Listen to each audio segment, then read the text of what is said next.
Hey guys, welcome to the study with Mayank. मैं हूं आपका मयांक।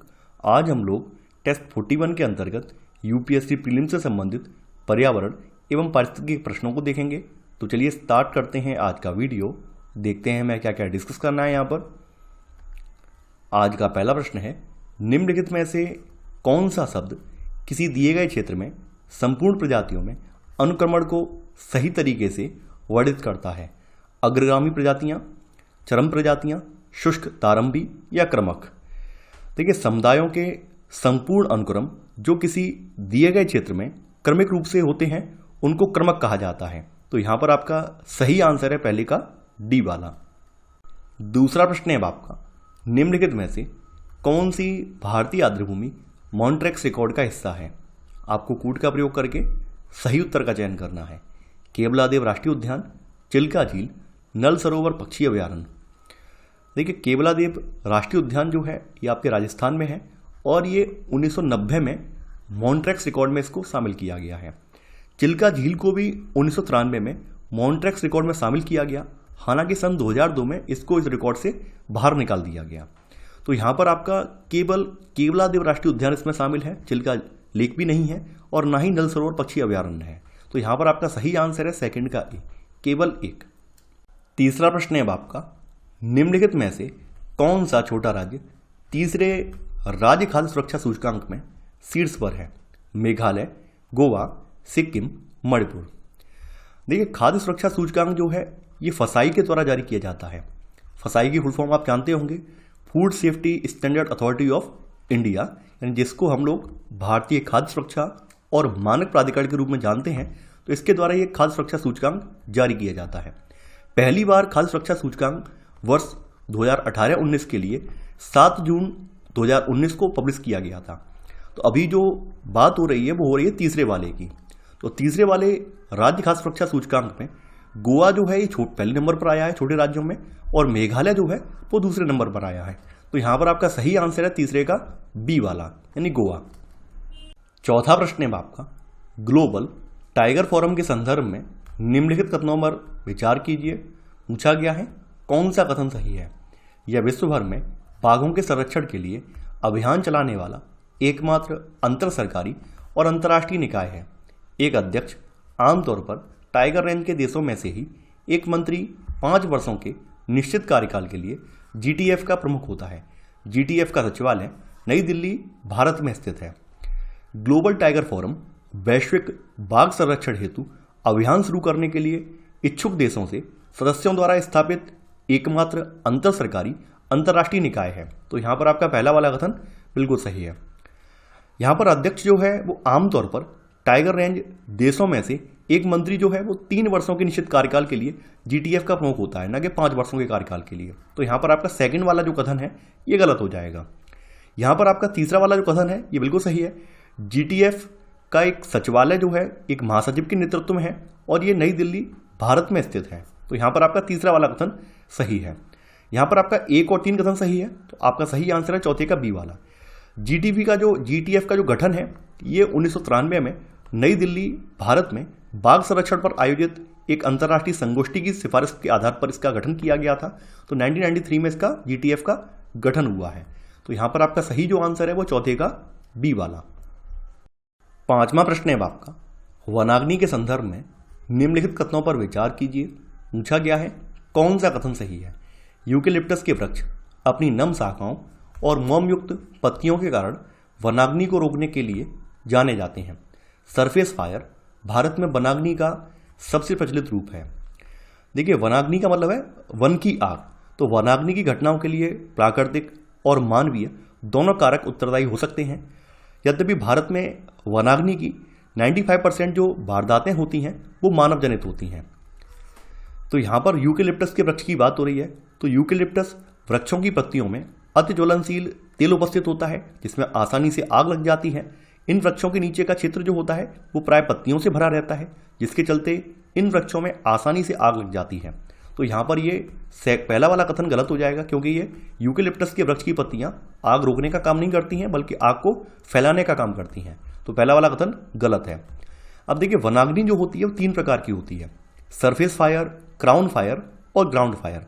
सरफेस फायर की अगर बात करें तो यह सतह पर तेजी से फैलने वाली अग्नि होती है और यह भूमि की सतह पर पड़ी पत्तियों और झाड़ियों को जलाती है और वनाग्नि का यह प्रकार भारत में सबसे अधिक प्रचलित भी है। तो यहाँ पर आपका सेकंड वाला कथन सही है। तो आपका सही आंसर है 5वें का बी, केवल सेकंड। छठवां प्रश्न है आपका, विश्व व्यापार संगठन WTO के स्वच्छता और पादप स्वच्छता उपाय समझौते द्वारा निम्नलिखित में से किसे 3 सिस्टर्स के रूप में मान्यता दी गई है? इंटरनेशनल प्लांट प्रोटेक्शन अभिसमय IPPC, codex alimentarius commission, pacific plant protection organisation, विश्व पशु स्वास्थ्य संगठन OIE। आपको कूट का प्रयोग करके सही उत्तर का चयन करना है। विश्व व्यापार संगठन ने स्वच्छता और पादप स्वच्छता उपाय समझौते द्वारा 3 सिस्टर्स के रूप में इंटरनेशनल प्लांट प्रोटेक्शन अभिसमय, इसके साथ साथ खाद्य सुरक्षा मानकों के लिए कोडेक्स एलिमेंटेरियस कमीशन इसको, और पशु स्वास्थ्य मानकों के लिए विश्व पशु स्वास्थ्य संगठन OIE, इन तीनों को 3 सिस्टर्स के रूप में मान्यता दी है। तो यहाँ पर आपका सही आंसर है आपका 1, 2 और 4। तो यहाँ पर आपका ऑप्शन है 6वें का सी। 7वां प्रश्न है आपका, वैश्विक कृषि उत्पादकता रिपोर्ट 2021 के संदर्भ में निम्नलिखित कथनों पर विचार कीजिए। पूछा गया है कौन सा कथन सही है? वैश्विक स्तर पर कुल घटक में सालाना औसतन 1.36% की वृद्धि हुई। कम आय वाले देशों में नकारात्मक उत्पादकता वृद्धि दर है। 2021 की वैश्विक कृषि उत्पादकता रिपोर्ट उपभोक्ताओं की जरूरतों को पूरा करने और मानव और पर्यावरणीय सुरक्षा के लिए वर्तमान और भविष्य के खतरों को दूर करने के लिए सभी उत्पादन पैमानों पर उत्पादकता वृद्धि में तेजी लाने का आग्रह करती है। तो यहाँ पर आपका पहला वाला कथन बिल्कुल सही है। यहाँ पर पूर्ण उपादान उत्पादकता 1.36% की वार्षिक दर से यहाँ पर बढ़ रही है। तो यहाँ पर आपका पहला वाला कथन बिल्कुल सही है। यहाँ पर आपका सेकंड वाला कथन भी सही है। कम आय वाले देशों में जहाँ कई छोटे पैमाने के किसान रहते हैं वहाँ सालाना -0.31% की नकारात्मक TAP जो है ये वृद्धि दर रही है। तो यहाँ पर आपका सेकंड वाला कथन भी सही है। यहाँ पर आपका 1 और 2 दोनों ही कथन सही हैं। तो यहाँ पर आपका सही आंसर है 7वें का सी, 1 और 2 दोनों। 8वां प्रश्न है आपका, अपक्षय के संदर्भ में निम्नलिखित कथनों पर विचार कीजिए। पूछा गया है कौन सा कथन सही है? लवण द्वारा किया गया अपक्षय हेलोक्लास्टी के रूप में जाना जाता है और एक प्रकार का यांत्रिक अपक्षय है। जल द्वारा किया गया रासायनिक अपक्षय एनहाइड्राइड को जिप्सम में बदल देता है। देखिए आपका पहला वाला कथन बिल्कुल सही है।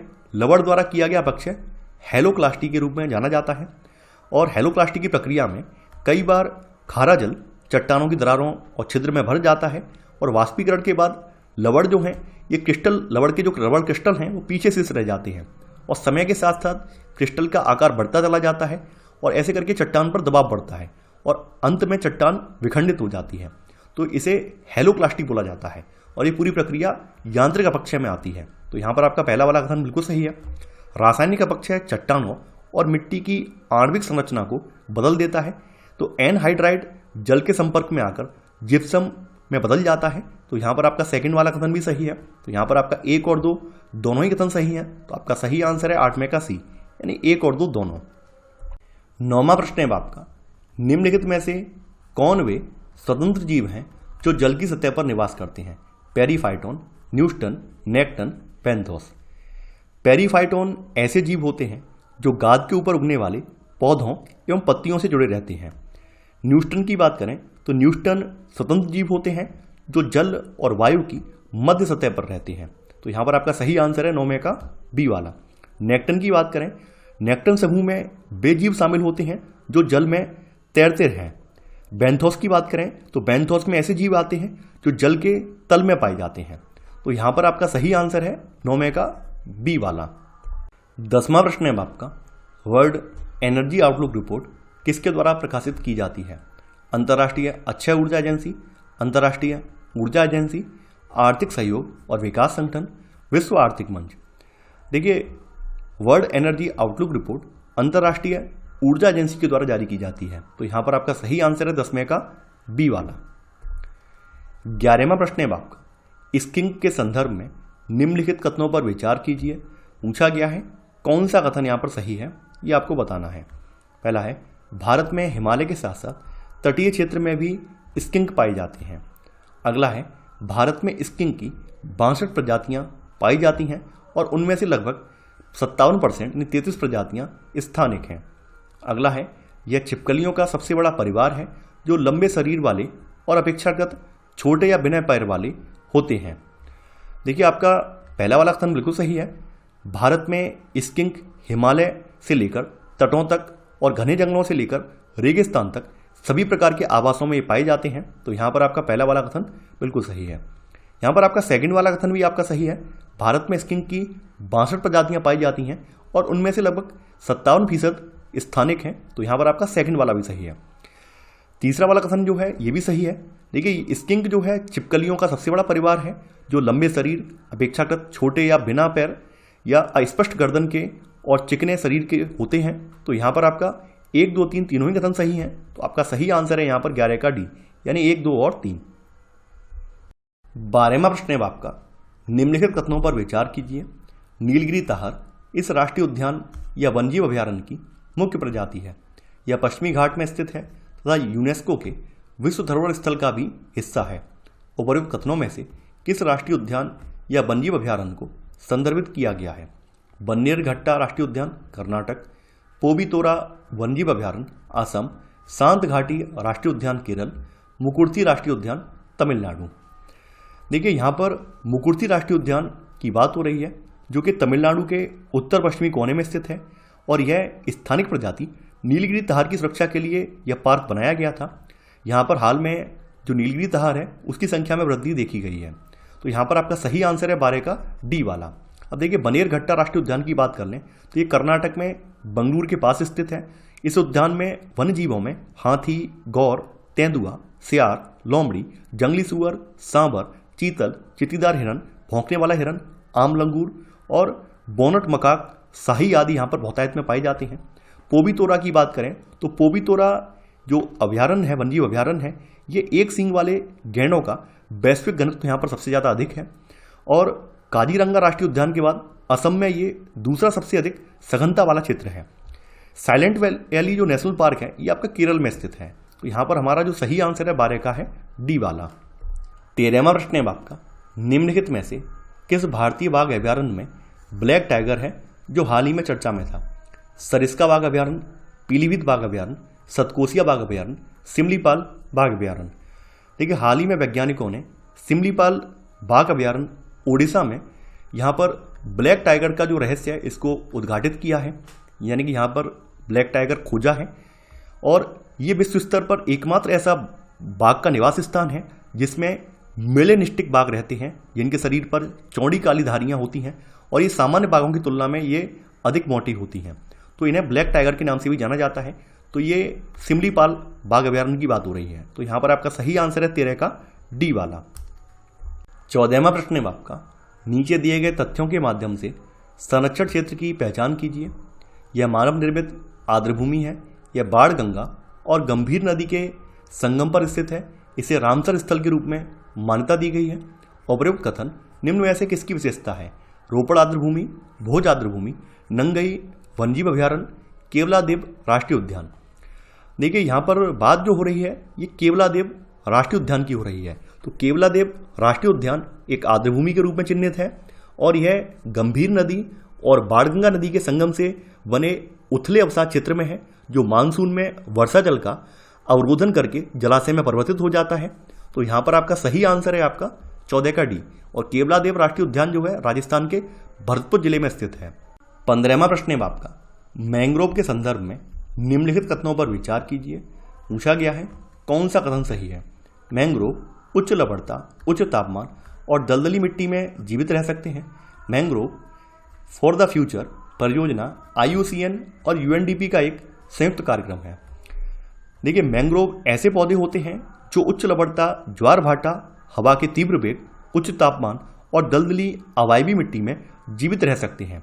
वहीं यहाँ पर अन्य जो पौधे होते हैं वो जीवित रहने के लिए परिस्थितियाँ उनके लिए अनुकूल नहीं होती हैं, जबकि मैंग्रोव इनमें अच्छी तरह से पोषित होते हैं। तो यहाँ पर आपका पहला वाला कथन बिल्कुल सही है। यहाँ पर आपका सेकंड वाला कथन भी सही है। मैंग्रोव्स फॉर द फ्यूचर परियोजना IUCN और UNDP का एक संयुक्त कार्यक्रम है। तो यहाँ पर आपका दूसरा वाला कथन भी सही है। यहाँ पर आपका 1 और 2 दोनों ही कथन सही है। तो आपका सही आंसर है 15 का सी, यानी 1 और 2 दोनों। तो ये था हमारा आज का वीडियो। आई होप आपको आज का वीडियो पसंद आया होगा। आप लोग इस वीडियो को लाइक और शेयर करना बिल्कुल ना भूलें। तो चलिए आज के लिए बस इतना ही। Thanks for watching. जय हिंद।